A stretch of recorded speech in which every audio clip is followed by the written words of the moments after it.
মতো চুল রাখে, তার ইচ্ছা মতো জামা পরে, তার ইচ্ছা মতো প্যান্ট পরে, তার মন চাইলে দাঁড়ায়া পেশাব করে, মন চাইলে কোনোদিন বসে পেশাব করে, ঢিলা কুলুকের খবর নাই, মেয়েটার পর্দার কোনো খবর নাই। 14 বছর 16 বছরের মেয়েটা টাইট কাপড় পরে, 8-7 কাপড় পরে আপনার মেয়েটা রাস্তায় চলাফেরা করে, প্রতিদিন পড়তে যায়, বাহিরে যায়, আপনি চোখে দেখতেছেন, এটারে কোনো বিষয়ই মনে করে না।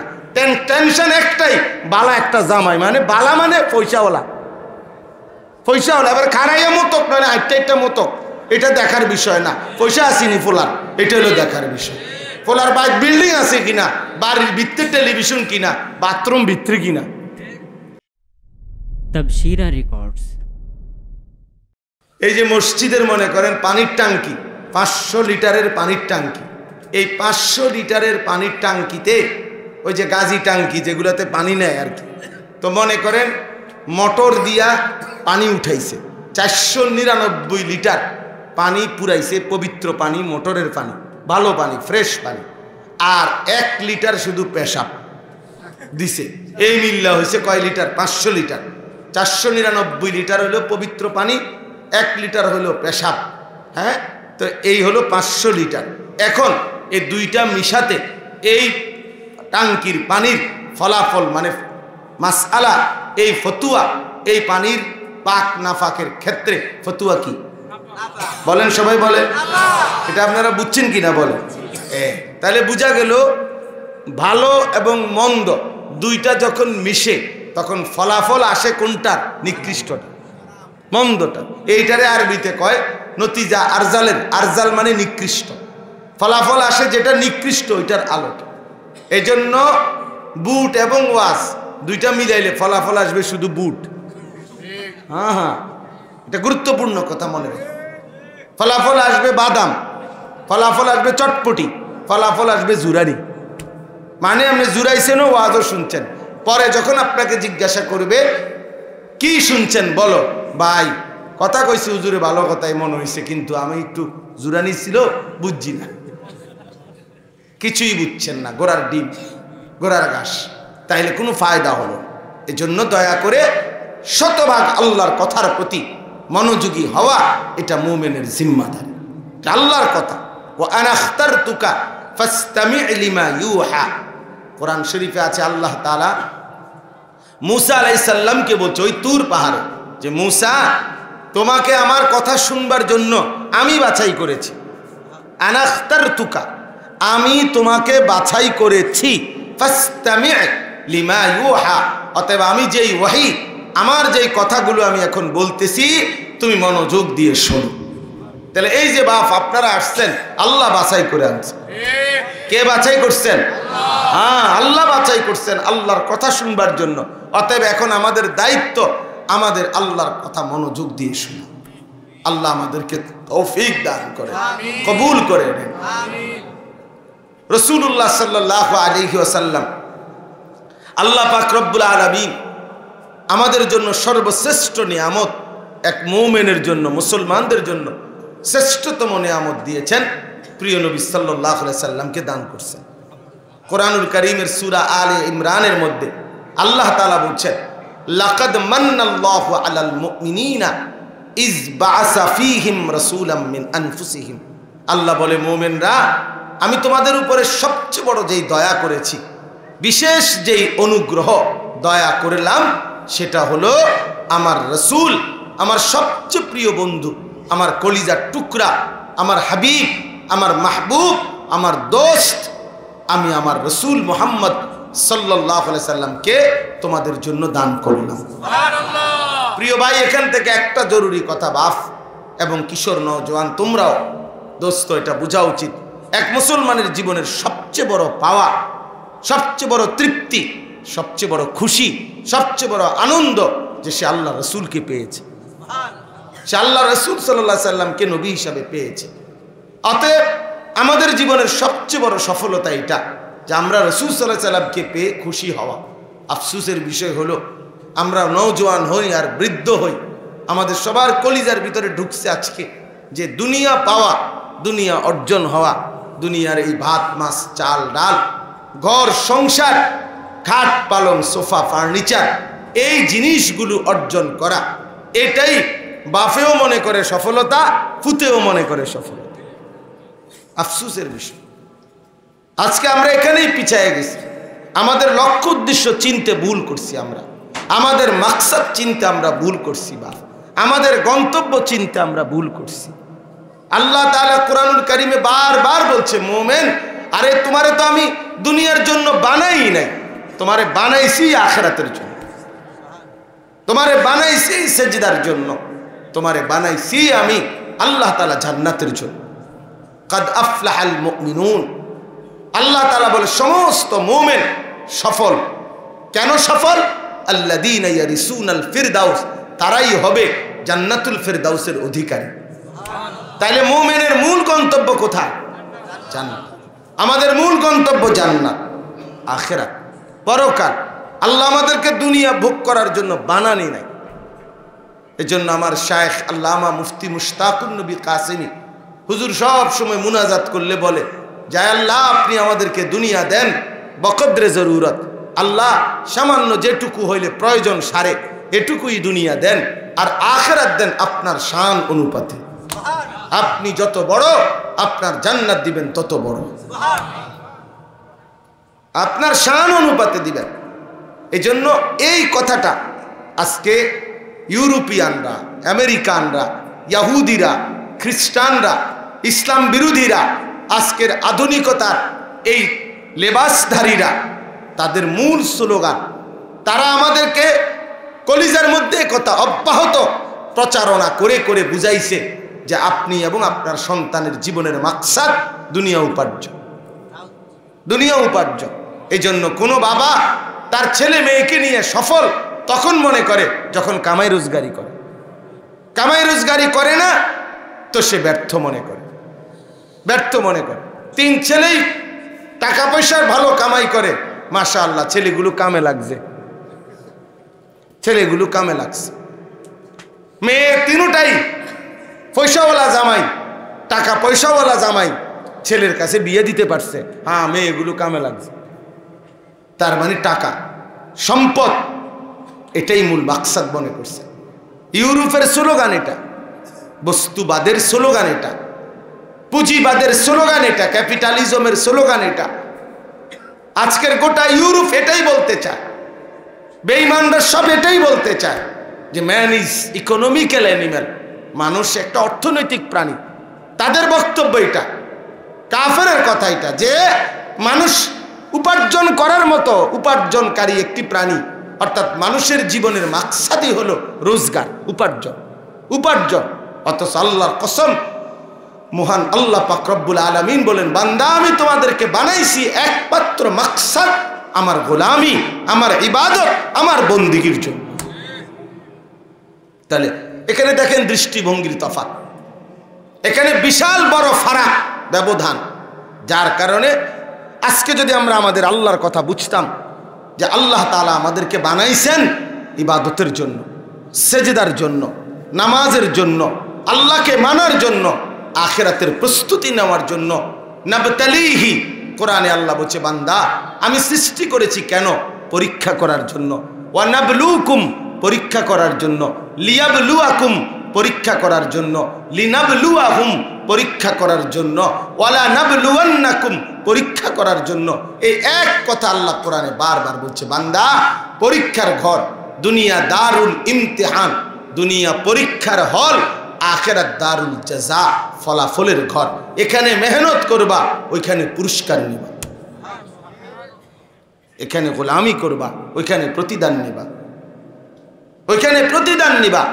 এই ছিল কথা, এই ছিল আমাদের মূল হিসাব। এই সমস্ত ওয়াজের খোলাসা প্রিয় বাপ আমার এটাই। আপনাদেরকে এই কথা আমরা বুঝাইতে চাই, ঘুরে ঘুরে ওলামায়ে কেরাম আপনাদেরকে এই কথা বুঝাইতে চায় যে কিশোর জওয়ান তুমিও বুঝো, বয়স্ক বাবা আপনিও বুঝেন, পর্দার আড়ালের মা বোন আপনারাও বুঝেন। আমরা মুসলমান, আমরা মুমিন, আমরা ইমানদার। আমাদের জিন্দেগির মাকসাদ আল্লাহর ইবাদত, আমাদের নজরই থাকবে আখিরাত, আমাদের টার্গেটই থাকবে আখিরাত। বুজুর্গরা বলে দস্ত বয়ার বকার দিল বয়ার। আল্লাহর বান্দার পরিচয় কি? মুমিনের পরিচয় হলো এবং যে তার হাত থাকবে কোনো কাজে, কিন্তু দিল থাকবে মহান আল্লাহ পাকের সাথে, আল্লাহ পাকের সাথে, আল্লাহ পাকের সাথে। আমরা এই কথাটা বুঝতেছি না আজকে।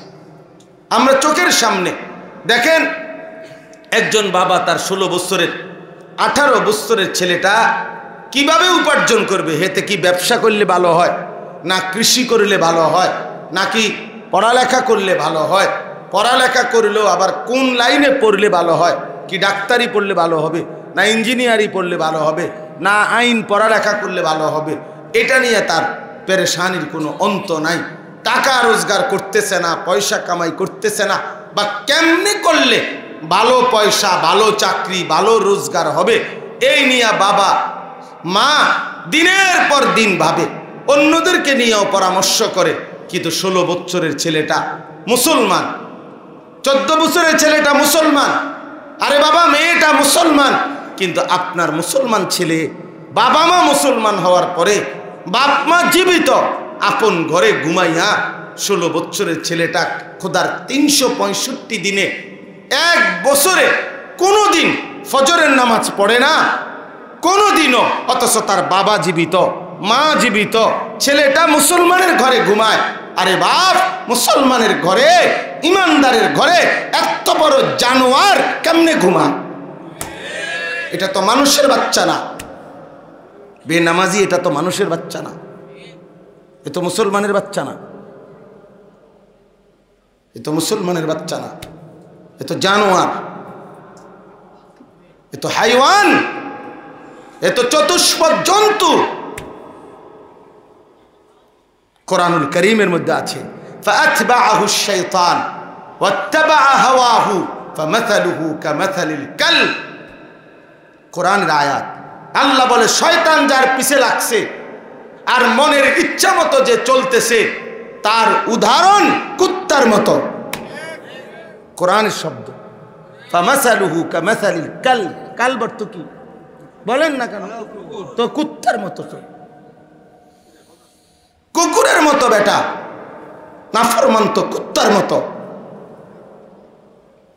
মনের ইচ্ছা মতো চলে, তার ইচ্ছা মতো চুল রাখে, তার ইচ্ছা মতো জামা পরে, তার ইচ্ছা মতো প্যান্ট পরে, তার মন চাইলে দাঁড়ায়া পেশাব করে, মন চাইলে কোনোদিন বসে পেশাব করে, ঢিলা কুলুকের খবর নাই, মেয়েটার পর্দার কোনো খবর নাই। 14 বছর 16 বছরের মেয়েটা টাইট কাপড় পরে, 8-7 কাপড় পরে আপনার মেয়েটা রাস্তায় চলাফেরা করে, প্রতিদিন পড়তে যায়, বাহিরে যায়, আপনি চোখে দেখতেছেন, এটারে কোনো বিষয়ই মনে করে না। টেনশন একটাই, বালা একটা জামাই, মানে বালা মানে পয়সাওয়ালা, পয়সাওয়ালা, এবার খারাইয়া মতক নয় আটটা মতক, এটা দেখার বিষয় না। পয়সা আসেনি ফোলার, এটা হলো দেখার বিষয়। ফোলার বাইক বিল্ডিং আছে কিনা, বাড়ির ভিতরে টেলিভিশন কিনা, বাথরুম ভিতরে কিনা, খালাস বাইক বিল্ডিং আছে, ফোলা পয়সাওয়ালা কামে লাগছে। আশ্চর্য বাবা, এভাবে আখেরাত ভুলে গেলেন কেমনে? আখেরাত ভুলে গেলেন? চোখের সামনে সন্তানকে এভাবে জাহান্নামের আগুনে ফেলে দিলেন কেমনে? চোখের সামনে এভাবে মেয়েটাকে জাহান্নামের আগুনে ফেলে দিলেন কিভাবে? বিবিকে জাহান্নামের আগুনে ফেলে দিলেন কিভাবে বাপ? বলেন, যার স্ত্রী বেপর্দা, তো ওই বেপর্দা নারীর শেষ ঠিকানা কোথায়? যার ছেলে বেনামাজি, এই বেনামাজি নাফরমান সন্তানের শেষ ঠিকানা কোথায়? বলেন না কেন? এই সুদখোরের শেষ ঠিকানা কোথায়? হারামখোরের শেষ ঠিকানা কোথায়? তাহলে আল্লাহকে ভুলে গেলেন কেন? জাহান্নাম নিজের জন্য বরাদ্দ করে দিলেন কেন? ছেলেটাকে নষ্ট করে দিলেন কেন? মেয়েটাকে বরবাদ করে দিলেন কেন? ফ্যামিলিটাকে নাফরমান হিসাবে দেখে ঘুম আসে কেমনে মুসলমান? জীবন মানে শুধুই ভাত মাছ, জীবন মানে শুধুই ঘর দুয়ার, একটা খাট, একটা সোফা, 6টা চেয়ার, একটা ডাইনিং টেবিল, কয়টা কাচের প্লেট, লবণের বাটি, আর কিছু বাজার সদাই, এরই নাম জীবন? খালাস, এতটুকুই জীবন মুসলমান?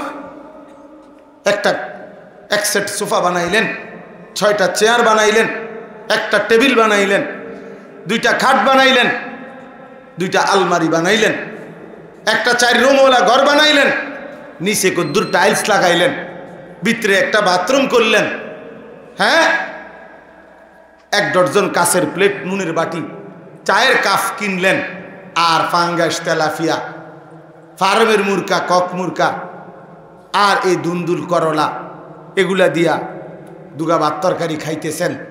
অবসর টাইম বিড়ি, সিগারেট, চা দোকানের আড্ডা। হ্যাঁ খালাস, এরই নাম মুসলমান? এতটুকুর জন্যই আল্লাহ আমাদেরকে বানাইছেন বাবা। তো আখিরাত কার জন্য? জান্নাত কার জন্য? জাহান্নাম থেকে বাঁচবে কে? কবর থেকে বাঁচবে কে? বলে ফিকির করেন, ইনসাফের সাথে বলেন বাপ।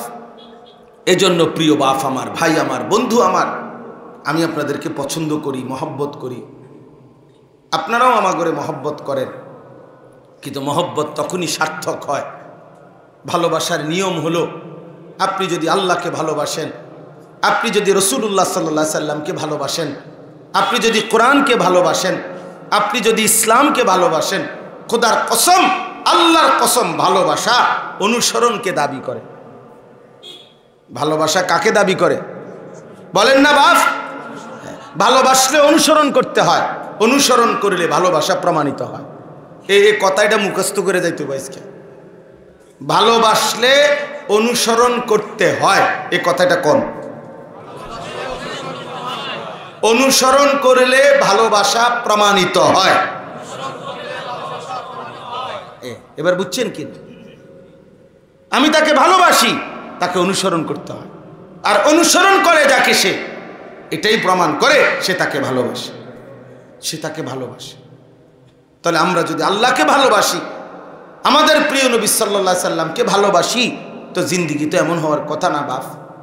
যারা বিড়ি সিগারেট খান, আপনি কিভাবে প্রমাণ করবেন চাচা আপনি আল্লাহ রসুল সাল্লাল্লাহু আলাইহি সাল্লামকে ভালোবাসেন? বলেন, ইনসাফের সাথে বলেন।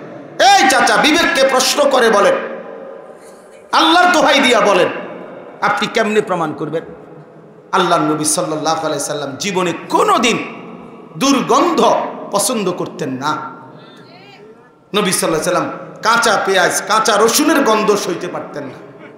এক বিন্দু ঘামের গন্ধ নবী সহ্য করতে পারতেন না। জুমার নামাজে সাহাবীরা সবাই একসাথে বসতো। ছোট্ট মসজিদে নববী নবীর জামানায় ছিল। সাহাবীদের কারো ঘামের গন্ধে কষ্ট হয়েছে নবীজির একবেলা হয়তো। তো আল্লাহর নবী সাল্লাল্লাহু আলাইহি সাল্লাম বলে দিয়েছেন, গসলুল জুমআতে ওয়াজিবুন আলা কুল্লি মুহতালিম। তোমাদের প্রত্যেক প্রাপ্তবয়স্ক ব্যক্তির জন্য জুমার দিন গোসল করা বাধ্যতামূলক, যেন সামান্যতম ঘামের গন্ধে কোনো ইমানদারের কষ্ট না হয়। যে নবী এটা ঘামের গন্ধ পছন্দ করতেন, যিনি হাঁটলে রাস্তা দিয়ে মেশক আম্বরের ঘ্রাণে ভরে যেত, পরবর্তী ব্যক্তি বুঝতো এখান দিয়েই মুহাম্মদ আরবি গেছে, ঠিক না? সাহাবীরা অপেক্ষা করতো নবীজির ঘাম মোবারক ঝরিলে আতর হিসাবে ব্যবহার করতে। এত সুগন্ধিময় নবী আমার, তার সামনে এই বিড়ি সিগারেটের এই দুর্গন্ধওয়ালা মুখ নিয়ে বাপ কেমনে দাঁড়াইবেন? বলেন না বাপ। না, হাসি দিয়ে উড়াই দিয়েন না, কেউ কাউরে ধাক্কা দিয়েন না, আপনি আপনারটা ভাবেন। কেমনে দাঁড়াইবেন নবীজির সামনে? এই দুর্গন্ধ নিয়ে কেমনে দাঁড়াইবেন? হ্যাঁ বলেন, ইনসাফের কথা বলেন। কোরআনুল কারীমের মধ্যে একটা আয়াত আছে, জাহান্নামীর খাবার, জাহান্নামীদেরকে যে কাঁটাযুক্ত খাবার দিবে, এই খাবারের বৈশিষ্ট্য কি? আল্লাহ তাআলা কোরআনে বলছে, জাহান্নামী খাবারের বৈশিষ্ট্য হলো লা ইউসমিনু ওয়ালা ইউগনি মিন জু'। এটা সূরা গাশিয়ার মধ্যে আছে। জাহান্নামীদেরকে আল্লাহ যে খাবার দিবে, জাহান্নামীদের এইটা পুষ্টি, শরীরের কোনো পুষ্টি যোগাবে না এবং ক্ষুধাও নিবারণ করবে না। এজন্য নিশ্চিত মনে রাখবেন, এই বিড়ি সিগারেট এমন একটা জিনিস যেটার দ্বারা শরীরের কোনো পুষ্টিও হয় না এবং ক্ষুধাও নিবারণ করে না। অতএব এটা জাহান্নামী খাবার ছাড়া আর কারো খাবার হইতে পারে না। জাহান্নামীদের খাবার, জাহান্নামীদের খাবার। অপেক্ষা করে নাকে মুখে ধোঁয়া বাহির করা, আগুন, নাকে মুখে ধোঁয়া, আগুন কারো প্রিয় হইতে পারে না। সুস্থ স্বাভাবিক মানুষের কাছে আগুন বের করা নাকে দিয়া মুখে দিয়া এটা কোনো প্রিয় হইতে পারে না। এই লোক যেন ফেরেশতাকে বলতেছে, ফেরেশতা ভাই কিছুটা আগুন ভিতরে ঢুকাইয়া, আগের থেকেই আমার অভ্যাস আছে, কাজে আগুনে পুড়লে কবরে হাসরে তেমন অসুবিধা হইতো না, কিছুটা অভ্যাস আগের থেকে আছে আমার। এরপরেও যদি লজ্জা থাকে তো ছেড়ে দেন, ছেড়ে দেন বাবা, ছেড়ে দেন। জওয়ান ছেলে বাবা, তোমাদেরকে বলি এবার, তোমরা প্রিয় বন্ধু বলো, বছরের পর বছর, দিনের পর দিন 5 ওয়াক্ত নামাজ, বিশেষ করে ফজরের নামাজ যারা পড়ো না বন্ধু, বলো তুমি মুসলমান কেমন? খোদার কসম, আল্লাহর নবী সাল্লাল্লাহু আলাইহি সাল্লাম বলছে, যে ফজরের নামাজ পড়ে না সে মুনাফিক, সে মুমিন না। নবী সাল্লাল্লাহু আলাইহি সাল্লাম বলছে, যে ফজরের নামাজ পড়ে না সে খবিস, খবিস, খবিস, খবিস, নবীজি বলছে ওইটা খবিস। আল্লাহর নবী বলছে, যে ফজরের নামাজ পড়ে না, যাকা রাজুলুন বালাশ শাইতানু ফি উযুনাইহি, তার 2 কানে শয়তান পেশাব করে দেয়, মুত্তা দেয়। ওই নাফরমানের 2 কানে শয়তান মুত্তা দেয়। আর শয়তানে বয়স্ক, এই জন্য শয়তানের পেশাবও বেশি। এ তো কোনো 6 মাসের বাচ্চা না যে অল্প গুদ্দুর পেশাব করে। হ্যাঁ, এই জন্য শয়তানের পেশাবও বেশি। তার মানে শয়তান যখন কোনো অপদার্থের কান্দে পেশাব করে তো তোর সুরা শরীর পেশাব দিয়ে ভরায় দেয়, না পাক কোথাকার। এজন্য ফজরের নামাজ যে পড়ে না, ঘুম থেকে জাগে, ওই অপদার্থ না পাক, কারণ তোর কানে তো শয়তান মুছছে, তো তো পেশাব কারো গায়ে লাগলে না পাক না, কথা কয় না, তো এই না পাক না, খবিস। এটা আল্লাহ রাসূল সাল্লাল্লাহু আলাইহি ওয়াসাল্লাম বলছে, যে ফজরের নামাজ পড়ে না সে কাসলান, সে অলস, অপদার্থ। নবীজি বলছে, যে ফজরের নামাজ পড়ে না সে ঘুম থেকে জাগে, যখন বের হয় তখন শয়তানের পতাকা নিয়ে বের হয়। নাউযুবিল্লাহ, নাউযুবিল্লাহ। কোরআনুল কারীমে আল্লাহ তাআলা ফজরের কসম করছে, ওয়াল ফজর ওয়া লায়ালিন আশর। আল্লাহ বলছে, বান্দা আমি কসম করছি ফজরের নামাজের, ফজরের ওয়াক্ত। ইন্না কুরআনাল ফজরি কানা মাশহুদা। আল্লাহ বলছে, নিশ্চয়ই ফজর, এটা আমার কোটি কোটি ফেরেশতা সারা রাত আল্লাহর জমিনে, ফেরেশতারা আল্লাহর জমিনে ডিউটি করে, এবং দিনের বেলা নতুন গ্রুপ সন্ধ্যা পর্যন্ত ডিউটি করে। এই উভয় দল ফেরেশতা ফজরের নামাজে ইমানদারদের সাথে একসাথে ফজরের নামাজে ফজর আদায় করে। এই জন্য ফজরের নামাজে কোটি কোটি ফেরেশতারাও থাকে, আল্লাহর নেক ইমানদার বান্দারাও থাকে। এই জন্য যে কয়টা মানুষ ফজরের নামাজ আল্লাহর ঘর মসজিদে এসে পড়ে, তো কোটি কোটি ফেরেশতা তাদেরকে আগলাইয়া রাখে, আদর করে, সোহাগ করে, মায়া করে, যে তোমরা আমার মালিকের খাঁটি বান্দা, তোমাদের উপরে আল্লাহর রহমত বর্ষিত হোক। আর যে নাফরমানগুলো শুয়ে আছে তাদের উপরে খোদার গজব পড়ুক, আল্লাহর লানত করুক, লানত। যে সেজদা দেয় না তার উপরে লানত। এটা কোরআন শরীফের আয়াত। ইবলিস সেজদা দেয় নাই, আল্লাহ তাআলা সাথে সাথে বলছে, ওয়া ইন্না আলাইকাল লানাতা ইলা ইয়াউমিদ্দিন। ইবলিস তুই সেজদা দিলি না, আজকের থেকে নিয়ে কিয়ামত পর্যন্ত তোর উপরে আল্লাহর লানত। এজন্য বেনামাজি মনে রাখো, এই ছেলেরা, বাপ তোমরা মনে রেখো, বাপ তোমরা যারা নামাজ পড়ো না, তোর উপরে আল্লাহর লানত, আল্লাহর লানত, আল্লাহর লানত, আল্লাহর লানত, তোর উর্ফে খোদার লানত। আর আল্লাহর অভিশাপ নিয়ে, খোদার লানত নিয়ে সুখ হয় না, সুখ হয়। বাত্তরকারীর নাম সুখ না, সুখ বাত্তরকারীতে না, সুখ সোফা খাটে না, সুখ তৃপ্তি আনন্দ কলিজার ভিতরে, কলিজা। আর ওই তৃপ্তি আনন্দ দিলের ভিতরে, সেটা মহান আল্লাহ পাক দেয়। এই জন্য বাজারে খাট পাওয়া যায়, ঘুম পাওয়া যায় না। বাজারে আসবাব পাওয়া যায়, দিলের শান্তি পাওয়া যায় না, দিলের সুকুন আল্লাহ তাআলা দান করে, আল্লাহ তাআলা দান।